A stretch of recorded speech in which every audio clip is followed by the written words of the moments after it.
Orang yang sungguh tahu bahwa aku berharga di mata Tuhan, maka orang itu akan menghargai pasangannya. Orang akan menghargai sesamanya. Ada yang belajar gila-gilaan karena ingin mencapai titel ini dan itu. Ada yang melekatkan harga diri dengan barang branded. Manusia pertama jatuh ke dalam dosa.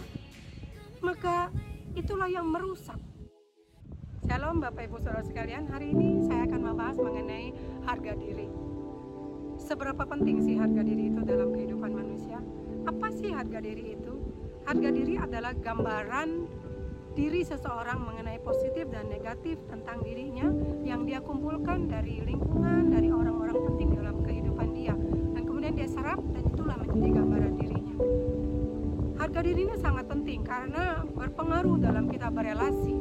Apalagi kalau kemudian orang itu menikah, dan itu kan memiliki peran yang besar dalam pernikahannya. Bisa dibayangkan ketika kita menikah dengan seseorang yang ternyata harga dirinya kurang sehat. Orang-orang yang memiliki harga diri kurang sehat akan melihat tantangan menjadi ancaman. Sementara orang yang harga dirinya sehat, mereka melihat tantangan itu sebagai peluang. Segala sesuatu yang sebenarnya sederhana, simpel menjadi ruwet dengan orang-orang yang memiliki masalah di harga diri. Pasangan atau rekan sekerja yang berhasil itu akan menjadi satu tekanan.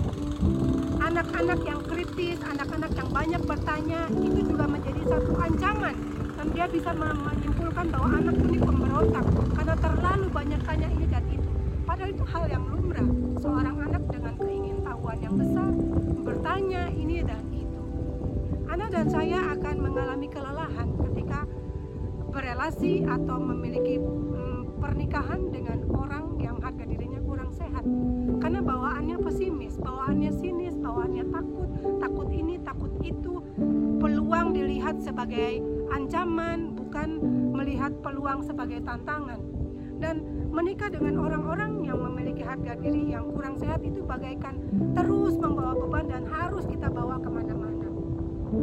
Kenapa bisa seperti ini? Banyak hal yang menyebabkan. Anda dan saya tahu bahwa Alkitab mengatakan saudara dan saya diciptakan segambar dan serupa dengan Allah. Tidak ada ciptaan lain yang dikatakan segambar dan serupa. Tidak ada hewan, tidak ada binatang yang disebutkan oleh Alkitab diciptakan segambar dan serupa Allah. Hanya Anda dan saya.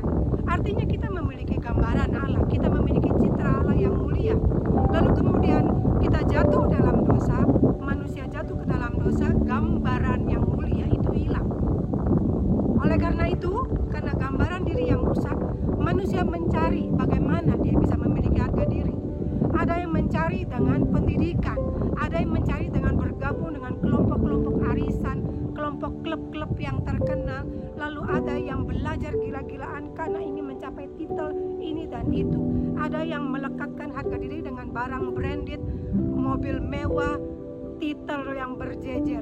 Karena dia merasa ketika saya bisa bergabung di kelompok arisan ini klub yang sangat bergengsi, aku punya harga diri. Ketika aku pakai barang branded, jam tangan yang mahal, saya punya mobil yang mewah, aku punya harga diri. Padahal tidak demikian. Alkitab mengatakan bahwa saudara dan saya memiliki harga diri yang benar ketika Anda dan saya kembali kepada pencipta kita. Gambaran diri yang utuh itu kita temukan kembali. Kolose 2 ayat 9 mengatakan bahwa hanya di dalam Dia ada kepenuhan. Bukan dalam titel, bukan dalam gelar, bukan dalam barang branded, bukan dalam klub-klub sosial yang bergengsi, bukan dengan mobil, dengan barang-barang mewah, bukan. Anda dan saya berharga karena Anda dan saya diciptakan segambar dan serupa Allah. Ketika Anda dan saya sungguh kembali kepada Tuhan, Anda dibebaskan dari dosa, Anda dipulihkan, gambaran diri kita sungguh dipulihkan dan kita memiliki harga diri yang utuh. Orang yang sungguh tahu bahwa aku berharga di mata Tuhan, maka orang itu akan menghargai pasangannya, orang akan menghargai sesamanya. Tetapi ketika dosa itu masuk dan manusia pertama jatuh ke dalam dosa, maka itulah yang merusak. Dan pengertian dosa sesungguhnya bukan dalam bentuk perbuatan. Dosa dalam bahasa aslinya adalah hamartia. Dosa adalah prinsip Anda dan saya melawan Tuhan. Arti sesungguhnya dari dosa adalah kita meleset, kita menyimpang. Istri meleset. Allah memerintahkan supaya istri tunduk kepada suami, tapi kita istri-istri menanduk suami.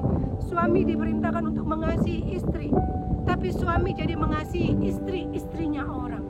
Anak harusnya hormat kepada orang tua, tapi anak berontak kepada orang tua. Karena apa? Karena dosa yang menyebabkan anak dan saya meleset. Kembali kepada Tuhan, kembali mengenai masalah harga diri. Ketika Anda dan saya sungguh kembali kepada Tuhan, maka gambar diri kita dipulihkan. Kita memiliki harga diri yang utuh. Kita bisa melihat sesama kita, kita bisa melihat diri kita. Prinsip dalam relasi, prinsip dalam pernikahan yang banyak sekali dikatakan, kalau Anda pandai berkomunikasi maka Anda punya harga diri. Kalau Anda mematuhi prinsip-prinsip pernikahan ini dan itu, maka pernikahanmu akan bahagia. Prinsip dasar yang utama pernikahan bahagia adalah Anda memiliki harga diri yang sungguh-sungguh sehat. Harga diri yang sehat adalah ketika Anda dan saya kembali kepada Tuhan. Dan saya sadar bahwa sebagai istri, saya memiliki harga diri yang sehat. Saya bisa mengasihi suami, saya bisa tunduk kepada suami. Saya sebagai suami, harga diri saya utuh. Saya bisa mengasihi istri saya, bisa menerima kelemahan-kelemahan dia.